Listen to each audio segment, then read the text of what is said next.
Well, hey there, Knotty friends. Welcome back to the channel. How are you? How have you been? If you are new here, hi, my name is Chris, aka Knotty Bear. I'm an amigurumi designer, crocheter, and crafty person here on YouTube. And I post new videos every single week. So if any of that sounds good to you, be sure to stick around. This week, we are celebrating a huge milestone. We are celebrating 10,000 subscribers here on YouTube, which is just so amazing. And I wanted to celebrate with all of you. So I asked you here on YouTube to send me your questions, and you did not disappoint. You all sent me some really good ones. So we're going to sit here and have a little crochet kiki, work on a project together, and I'm going to answer all of your questions. Hopefully that sounds good to you. Grab a beverage, something cold if it's hot where you are like it is here, and let's get into it. So first things first, let's address the elephant in the room. Quite possibly you're watching this in the future. However, there is a chance that I probably haven't hit 10K officially yet, depending on how the YouTube gods shine down on me. We might just be a little bit under. I'm hoping that we might hit it, but I don't think so. Honestly, it's all ebbs and flow. I find that like either a ton of people are subscribing or it's just like kind of trickling in. It's never like a happy medium. It's totally fine. I am not complaining, but I have some things scheduled coming up in the future and I wanted to celebrate and do a little chat with you all. So I thought, you know what, even if we're like 100 away or something, let me turn off this fan 1 second. I thought I'd turn that off and then it was magically back on. If I get a little bit sweaty, I do apologize. But what was I saying? Oh yeah, I wanted to thank you all, and I have some future posts scheduled, so it was either too early or too late. So I figured it's better early than never, I guess, hopefully. But maybe we made it. If we haven't and you're watching this and you're not subscribed, consider subscribing. Who knows, maybe you'll be my 10,000th subscriber, so thank you. We're also celebrating another huge milestone here in like a month, maybe a little bit more. In mid-July is when I officially launched Knotty Bear Studio. So it'll be my first year anniversary and I have a lot to talk about. I want to do maybe like a giveaway. I have some things planned, so definitely stay tuned for that. But I didn't want this to be like too much overlap. So a lot of like my experiences over the past year and things like that, I'll save for that video, which is why I asked you for your questions, because I figured it was a good chance to kind of get to know you all better and for you to get to know me, obviously, and just switch it up a little bit. But hopefully that sounds good to you. Now, before we get into the questions, I just wanted to say real quick, thank you all so much for being here and for subscribing. And just the past year has been so amazing. I would not have guessed that this would have been such a major part of my crochet business journey. Like I said, a lot of you will know when I first started, I posted that first video on a whim. I was like, maybe 2 people will see this. It did really well, much better than I thought. So the idea to be here, not even a year later, and have 10,000 of you watching, or subscribing rather, I'm just so grateful for it. It's been a pleasure making videos for all of you and getting to know you all so much. And even though it's not always easy making these videos, it's always worthwhile because of all of you. So thank you so much. All right, enough mushy gushy stuff. Let's get into the questions here. I'm going to start off with the easiest one. I've lumped a lot of the people that asked me similar questions about how long, what got me into crochet, when did I start, all that kind of stuff. A lot of you have heard this before, so I'll keep it kind of short. Officially, I think I started crocheting in 2021, I believe, so not that long ago. I'm pretty much a baby crocheter when it comes to it. A lot of people have been crocheting 10, 20, 30 plus years, some way more, so I know it hasn't been that long. Obviously, I fell in love with it hard and fast, and I still love it very much. What got me into crochet? We saw some people making blankets. When I say we, I mean my husband and I. We had some friends who had some crochet blankets. It was obviously gaining popularity online. So we were influenced by it, and I think we were redoing our bedroom at the time, possibly, and we liked the idea of like making a throw or something. He actually took the class first, crochet class rather, and then I got into it through him. We made a couple blankets together, and then at some point I saw like an amigurumi monkey, and it was the first amigurumi I'd ever seen, knowing what it was, that it was crochet, and it kind of blew my mind. And then I like remember working really hard to make that monkey. I don't have it anymore. It was a gift for a friend. However, once I was finished, I was like, this is amazing. And like I really just went all in with amigurumi. The other kind of question I want to add to this, someone asked, did I learn from a family member or through books and YouTube? It was mostly self-taught. It was mostly YouTube, if I'm being honest. And then a little bit of just like determination. I really jumped into amigurumi real fast. I just downloaded the pattern. Thankfully, it was a pretty good one. And I just kept trying and trying until I got it. It's maybe not the best way to learn. However, it's kind of the way I learn. I just keep doing something until I get it right and I don't give up, which I know is not for everyone. But yeah, that's my general crochet beginning origin story for you. Okay, the next question comes from Zoe the Unicorn. It says, have you ever had a crochet related injury or something that left you unable to crochet for a while? Not yet, thankfully. I have had some minor hand pain. So when I was first getting into crochet, maybe the first year or so, I noticed that I was having a lot of pain in kind of my thumb on my left hand, but that's my right hand, on my right hand. And I am right-handed. So I was having some pain with that. However, I looked into it and a lot of people suggested trying an ergonomic crochet hook to see if that would make a difference. And I think at the time I was just getting into Hobie, and I saw that they actually had these Zaddy swing hooks, which are an ergonomic crochet hook I've talked about before on the channel. And honestly, I'm not saying that this is the perfect one. This is the perfect one for me. I have had people say that they don't like how short the shaft is here. They do make like a long shaft one, a long shafted version. However, I think it's only in Germany. I've never been able to find them here personally. Addie, if you're watching this, please send me some. I would love to try them because it sounds like a dream. But I know they're maybe not for everyone. I absolutely adore them and I haven't had any issues since. I do sometimes get pain in this hand, oddly enough, the one that holds the yarn. I find I really have to make sure I'm not like holding it too tight because I get the same pain down here. But for the most part, I've been very lucky. I try and like massage my hands and give them breaks. If I even feel a little bit of pain, I just put down the crochet hook. It's not that important because I've heard some horror stories. So hopefully, fingers crossed, I stay okay to crochet for as long as I can anyways. The next question comes from LilyMoto28, who I know watches the videos every week and always has a lovely comment for me, so thank you so much. And they ask, so I know you said question about crochet. I'm gonna spin it to maybe get to an unrelated question. What other crochet plants have you created? Follow up, can we get a tour of your crochet and real plants? I really just want a tour of your plants. And they say they're so beautiful behind you when you're in your living room. The crochet ones would be cute too. So I actually don't have too many crochet plants. I have done quite a few. Most of them end up as gifts. My aunt is also really into plants and she does watch the channel. Hello. So she has a couple. I maybe have one or two and then I've gifted a bunch of them. I'll try and insert some photos here if I can find them. However, as for my real plants, I do have quite a few, not as many as I did during the Pandorama, the COVID times. I got really into them as a lot of people did. And I still have a lot of them. I probably have like 100, 150 or so, which is a lot. I know a lot of you are like, what the hell? There used to be a lot more, but I keep the ones that keep me happy and don't stress me out.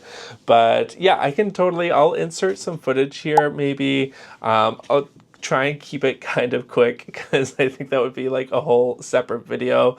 I do have one in the office here. I don't have a ton of light in here, unfortunately, but I have a Jose Bueno that keeps growing and I cut it and then I grow a new one and then it keeps growing. It's like almost at the floor now, but it is a beautiful plant and I really enjoy it. And I have a ton of them. I tend to like anything that just like, at this point, I like plants that are just a little bit easier. I used to keep things that needed like high humidity and things. And now I'm kind of like the point, like I'll water you, I'll repot you if you need it. I'll give you light. And if you can live with that, I'll fertilize you when you need it. And if that's okay with you, then we'll be good. Because they just bring me so much happiness. I love having plants around. And I also like to garden outside. But yeah, I'll hopefully got some footage here for you. Thank you so much for asking your question. I do want to like just give a little bit of a hint. I don't know if it'll happen. How do I say this? I don't know if it'll happen the way I'm maybe planning it to. However, at some point, there may be some Knotty Bear plant-themed amigurumi in the future. Now, how that presents itself is yet to be seen, but I do have a lot of designs for them, so who knows, one way or another in the future you will be seeing a lot more of that. So anyways, next question. The next question, not really a question, is from Tina D. Paul, T7674. She actually says, I don't have a question at all. I just want to give you props because I think your channel is great. I've only been watching for a couple of months, but I'm very, very much enjoying it. And also, congratulations. Thank you so much, Tina. I really do appreciate that. Thank you for being here, and I'm glad you're enjoying it. And thank you for your not a question. The next question comes from Lillian Wonderland, I believe is how you say it, 9877, and they ask, do you have any mindless crochet projects that you like to do when you don't have the mental energy to do something more difficult, like tapestry crochet, which the fact that you think that is mindless, if you saw my most recent tapestry crochet video, you know, I don't find that therapeutic or mindless at all. It's quite stressful. Anything that requires a lot of counting stitches and such. Oh, you're referencing that tapestry. Okay, I understand now. I just thought you were saying that was easy. Honestly, the only thing that I kind of go back to sometimes is like making dishcloths, which I know is so boring, but it's because I love a half double crochet and I don't like to go as far as like a blanket because then I get bored. So like a baby blanket would be good too, but I just don't have enough like babies in my life to keep making blankets. So I do end up making a lot of tea towels, which, I mean, there's only so many tea towels you can have, but they are useful. However, I don't really, because I do so much amigurumi, I wouldn't call amigurumi mindless because you do have to count. So in that sense, it's not the greatest. So it is kind of frustrating. For example, right now, I'm trying to start amigurumi and it's not going well because I'm trying to count while talking, and it's just not the best combo. I do find in the winter or the colder months, a winter hat is great. They make a great gift. They look cute. So I'll do a lot of like winter accessories, scarves, tea towels, anything basically. I just work in a row and I can do half double crochets. It makes me happy. That's what I do. Also, the last part of your question, P.S. I love you when you put out the bloopers at the end of your video. You're putting a lot of effort into your content and it shows. 10 out of 10, great work. Thank you so much, Lillian. I really do appreciate that. I love my bloopers. I think they're funny. I like when people comment that they actually saw them because I know not everyone makes it to that part of the video. I don't always have bloopers to put in that are funny, so sometimes I leave them out, but I really do try and add them because I think they're funny too. They make me laugh. Next question is from Pam1256, and they ask, what finished object fills you with the most pride, either one that you designed or one that you're proud of your execution of the pattern? This is a good question. This is one I always kind of have trouble answering, like what are my favorite or what's my favorite design, because I do love them all. They're kind of all sitting behind me there. The top shelf are my Knotty Bear originals, which are all very special to me. So it is hard to just pick one. If I was going to say technically which one is my favorite, I would say Raya the Raccoon, actually, who has been pretty popular, but she has some interesting color changes and angles and shapes. Let me grab her for you. So she doesn't have her cauldron right now, but as you can see, like the color changes that happen on a slant here can be a little bit tricky. The tail isn't just like some easy shape. It's like all curved and strange. And just the shapes on this in general were a little bit different for me at the time. So the fact that it came together the way it did, I am very proud of her from a technical angle. However, I really just can't pick them. Every time I make a new one, like Lucy's my current favorite. The design that I haven't put out yet is also my current favorite. So unfortunately, I can't pick one, but on the technical side, maybe it goes to Raya. The next question is actually from Pam again as well, and she had another question. She asked, what is your favorite part of the video making process? And this is an interesting one. I've heard a lot of different things. I've heard people say that they really like editing. I don't dislike it. Maybe it's my current setup right now that I don't like. It's fine. I enjoy it enough to do it. However, I definitely think this part right here, the actual filming, I like to film B-roll and things. I think that's fun. So I would say the filming portion of it, and then the editing to me can be a little bit tedious, but I think another reason for that is just because in the past I've left a lot of these videos and things to kind of like the end, so I've kind of been like rushing that part, whereas now I'm in a part where I'm in better flow. A lot of my videos are kind of pre-recorded a week or two ahead, which is always good. Things are being scheduled more. I feel like an actual YouTuber, which is wild. But yeah, I would just say the overall like filming, the actual moment of filming things is my favorite. The next question is coming from Felide Fibers, I think is how you say it. And they ask, what are a few of your favorite crochet gadgets, store-bought things used around your house to make crochet life easier? This is also a very good question. And I was trying to think about it. Is there anything specific? And I honestly don't know that there's too many gadgets that I really use. The only thing I would say that I do use are the like neck lights that you put on that makes you look like you have headlights on. Those are very helpful in the evenings. I use those a lot when I'm crocheting in the dark. But aside from other like little gadgets and things, I haven't really found too many that I actually enjoy using on the regular. Now I will do a little self promotion, little plug here. I do use my own crochet journal, which is the digital crochet journal. I've talked about it a lot before. You can go check that out if you want, but I do use that for my pattern making myself, even though I made it. And I think that's a really handy gadget to have. But hopefully that answers your question. I'm sorry it wasn't a little bit more interesting. The next question is from Emily Emily Ho. Earl is from Emily. We're just gonna say Emily. Okay. The next question is from Emily98, and she asks, what are your largest and smallest crochet projects you ever completed? So the smallest one I've ever completed, I think, has to go to Maeve, the acorn mouse, which is actually a free tutorial that I have here on YouTube. I'll link it in the description.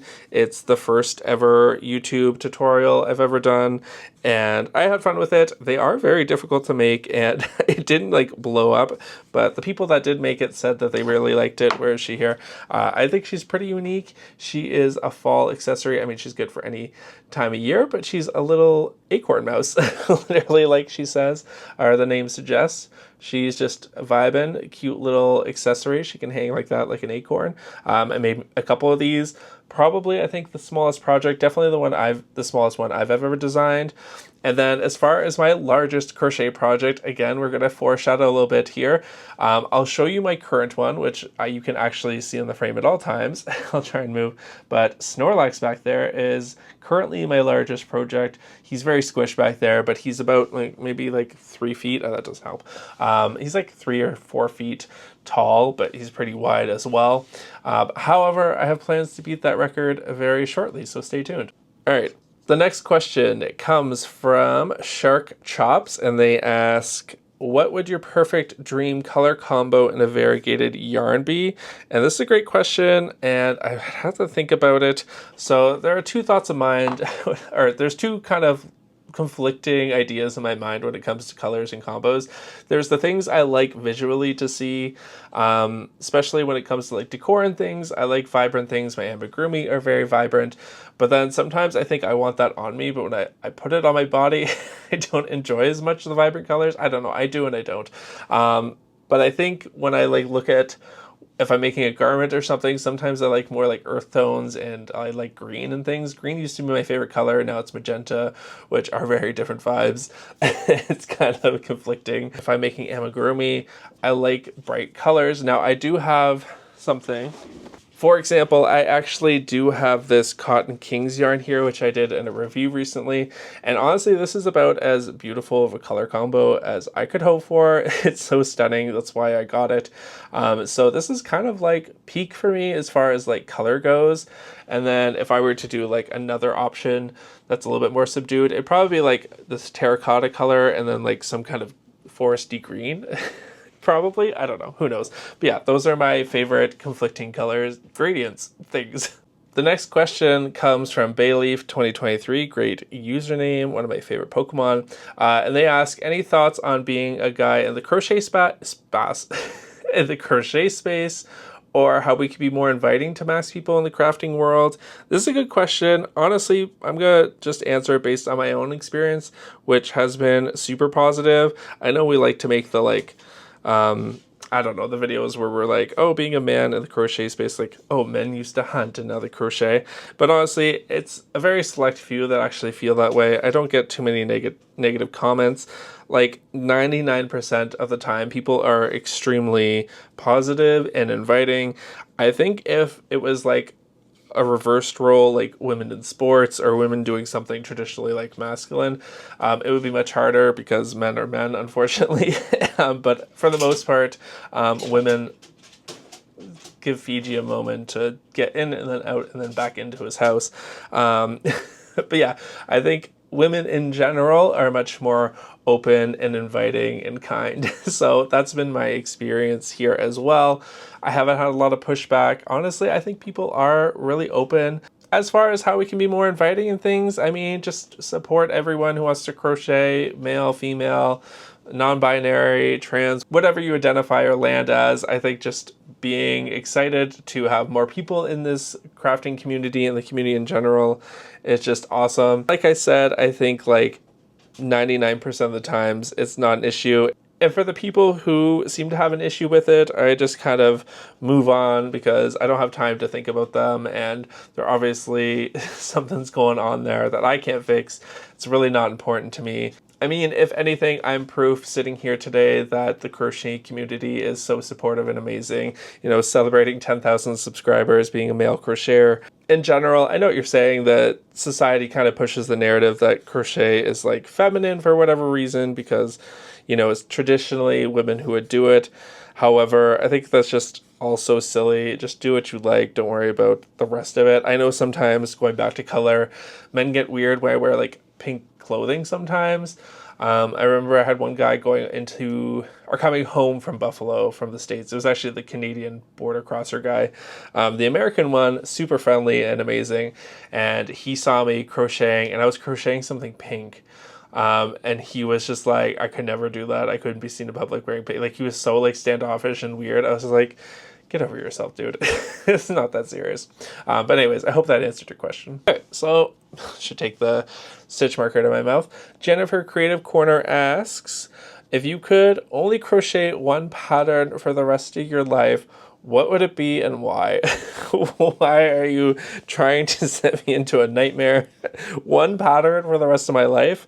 I don't think there's a good pattern for that, honestly. Because when I think of amigurumi, part of the fun for me is always making something different, always being innovative and trying new things. It's kind of one of the reasons why I don't do markets, because I'm just not the type of crocheter who really gets enjoyment of doing the same thing more than a few times. And to do markets, you obviously have to make multiple of the same design, and it's just not for me. So this is kind of like a worst case scenario. I'm trying to think if there is one pattern that was just so fabulous that I had to have to make it for the rest of my life. And honestly, why are you doing this to me, Jennifer? I don't know.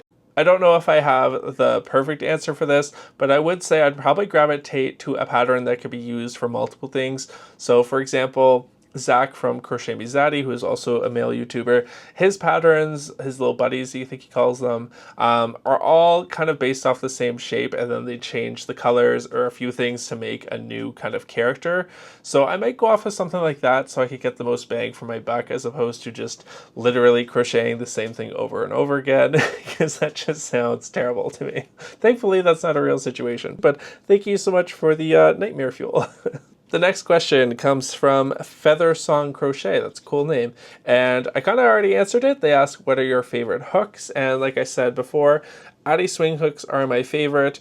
They are not for everyone, but I really truly enjoy them. I don't mind this like short shaft. I don't mind it. It's perfectly fine for me, but it does bother some people. But I just love the way it feels in my hand. Crochet is great for me. The metal hook is perfection, in my opinion. If I were to pick like a backup hook, I'd probably fall back on my Clover Amour hooks, which I know a lot of people use. I actually don't have it in my case right now. The Clover Amour ones, you definitely know what I'm talking about. They're kind of on the more affordable side, but they're really good crochet hooks. I do have my first ever premium crochet hook coming. It is from Furls Crochet, and they came out with, I think it was called the Aura crochet hook line, whatever. Now, as much as I would love, call them down in the comments, tell them to send me a full package of horror crochet hooks, because they are stunning. They're I think a limited edition for Pride, but you can get them in matte, and they're kind of like a gradient hook. I'll put a photo here. I only got one because they are very expensive. However, I'm very excited to try it, so stay tuned. Who knows, maybe I'll have a new favorite crochet hook coming up. Okay, so we're actually at the last question, and it comes from Hookabee, who is actually my tech editor. Her name is Megan. We've talked about her on the channel here before. She edits all my patterns. She's amazing. If you need a tech editor, definitely go check her out. And she asks, is your business growing as you expected? This is a great question. I've talked a little bit about it here and there, and probably talk about it more. However, I'd say for the most part, no. In some ways better than I expected, in some ways not as good. When I first went into this, my idea was seeing like some of the larger patterns designers and thinking, oh, that's what I want to do, and kind of thinking that patterns would be the main income of this business, and that's kind of what I went into it thinking. However, that side of things has definitely changed, and like I said at the beginning of this video, I wasn't expecting to be doing YouTube seriously. I thought it would just be something to do on the side, promote my business, but honestly those two things have kind of swapped really. Not that I make all my money on YouTube, but it does well and it supports me, and I was not even really considering that part of things. So I don't know, it's just interesting to see how it's kind of played out. I think there are a lot of reasons for that. I think one, the timing in general, pattern sales are just going down. I think there was like a big boom of it, and then now it's kind of leveled out a little bit. Also, Etsy was terrible. If you know, you know. Etsy has just completely changed, and part of that's due to AI. We've talked about a lot on the channel. It's confused things a lot. People have like a bad taste in their mouth for a little bit. However, I still really love designing amigurumi, and that's not going to change.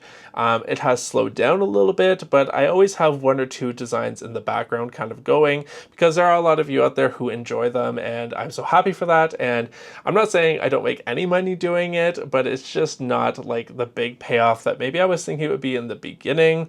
However, I'm not complaining. I've loved my journey on here with all of you. As far as like my goals and things that I had even for this year alone, we've pretty much blown them all out of the water. I think my like subscriber goal on YouTube was, I think, like 3,000 or 5,000 or something. So to be at 10,000 is just amazing. And even though sometimes I'm frustrated, I really just look back and be like, I've not even a year into this yet, and I feel like things are going really well. Personally, you know, there are a lot of people who work at this for years and years, and they're super talented, and it never really takes off for them. So I'm just really thankful and lucky and very, what's the word, I guess, humbled by the fact that I can be here doing this for all of you, still being able to support myself and growing a community on here. I have a Patreon that's done really well, things like that. Things that I just really hadn't even super considered, or that I thought would be like on the back burner kind of things, have been pushed to the forefront, and some of the things like pattern design that I thought I'd be focusing on solely have kind of been not pushed to the back, but just not at the forefront of the business. It's all very interesting. I'd say if you're looking to go into any small business really, or any in the crafting industry and things, I'd just say my general advice is to really just try everything. You never know what's going to hit. You don't have to commit to anything. You can just put yourself out there, just give it a shot, and sometimes it'll stick and sometimes it won't, and you'll just kind of grow from the experience and keep on rolling with the punches. That's what we do here. And I've had a fabulous time with you all. I hope I can do this for the rest of my life, maybe, or for the long term anyways. That's the plan. We'll see where we get with it. But thank you so much, Megan, for asking that question. I didn't get much crocheting done. Again, this is the problem with doing amigurumi on camera, is you have to constantly count. Going back to the person who asked about mindless things, I just don't need any tea towels right now in my life. I just made a bunch. I'm stash busting. Stay tuned for updates on that, updates on the office. Lots of changes are going to be happening at some point. I'm working on it. It feels like there's a million things to do. But thank you all so much for sending your questions. Thank you for 10K subscribers. Hopefully by now we've hit it at this point of the video. I don't know. Leave me a comment down below letting me know What's your favorite Knotty Bear videos so far that you've seen? What did you really enjoy, or what would you like to see in the future of the channel? What kind of videos do you like? I know that was like 10 questions in one, but just pick one and let me know in the comments below. If you're not already following, please do give me a follow. It really does help grow the channel. You're in good company, obviously. Also, go check out my website. I have tons of new patterns, stickers, things like that, digital pattern notebooks, all that stuff. You can support me there. And of course, I can't forget my patrons. Thank you all so much for being here. You are the MVPs. I really could not do this without you. Thank you for being here and being in my community. But anyways, I think that's it for me. Hopefully you'll be seeing me soon in the next video. But until then, stay Knotty, friends. I'll see you next time. Bye. That felt weird. I don't think that was my outro. But thank you everyone so much for watching and sending your questions. I hope you enjoyed it. I will see you in the next video. But until then, stay Knotty, friends. Bye. Bye.